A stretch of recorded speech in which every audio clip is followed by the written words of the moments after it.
Thankamani bus stand നിർമ്മാണം പാതി വഴിയിൽ മുടങ്ങി. സ്ഥലമെടുപ്പ് നടപടികൾ പോലും പൂർത്തീകരിച്ചില്ല. ടൗണിൽ ഗതാഗതക്കുരുക്കും പതിവാണ്.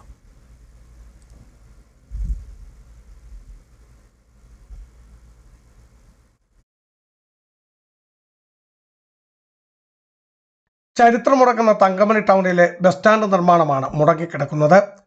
ടൗണിലെ ഗതാഗതക്കുരുക്കിന് പരിഹാരം കാണുന്നതിനും യാത്രക്കാർക്ക് സുഗമമായി വിശ്രമിക്കുന്നതിനും യാത്ര ചെയ്യുന്നതിനും ഉതകുന്ന തരത്തിൽ ടൗണിൽ ബസ് സ്റ്റാൻഡ് വേണമെന്ന ആവശ്യത്തിന് ഏറെ പഴക്കമുണ്ട്. എന്നാൽ ബസ് സ്റ്റാൻഡിനെ കണ്ടെത്തിയ സ്ഥലത്ത് കെട്ടിടം നിർമ്മിച്ച് ബസ് സ്റ്റാൻഡ് ഷോപ്പിംഗ് കോംപ്ലക്സ് എന്ന ബോർഡ് സ്ഥാപിച്ചതല്ലാതെ പിന്നീടൊന്നും നടന്നിട്ടില്ല. കണ്ടെത്തിയ സ്ഥലത്തിന് മുൻപിൽ പ്രധാന പാതയുടെ പ്രവേശന ഭാഗത്ത് സ്വകാര്യ വ്യക്തികളുടെ സ്ഥലവും കെട്ടിടവും ഉള്ളതാണ് തടസ്സമായി വന്നത്. എന്നാൽ ഈ സ്ഥലത്തിന് അർഹമായ വില നൽകുവാൻ പഞ്ചായത്ത് ഭരണസമിതി തയ്യാറായില്ല എന്ന ആരോപണവും നിലനിൽക്കുന്നുണ്ട്. എന്നാൽ മേഖലയിലെ മികച്ച വില നൽകുവാൻ തയ്യാറാണെന്ന വാദവും ഭരണകക്ഷിയിൽ നിന്ന് ഉയരുന്നുമുണ്ട്. മുൻ UDF ഭരണസമിതിയുടെ കാലത്താണ് നിലവിലെ ഷോപ്പിംഗ് കോംപ്ലക്സ് ഉൾപ്പെടെ നിർമ്മിച്ചത്. എന്നാൽ തുടർന്ന് വന്ന LDF ഭരണസമിതിക്ക് തുടർ പ്രവർത്തനങ്ങൾ ഇതുവരെ പൂർത്തിയാക്കുവാൻ കഴിഞ്ഞിട്ടുമില്ല.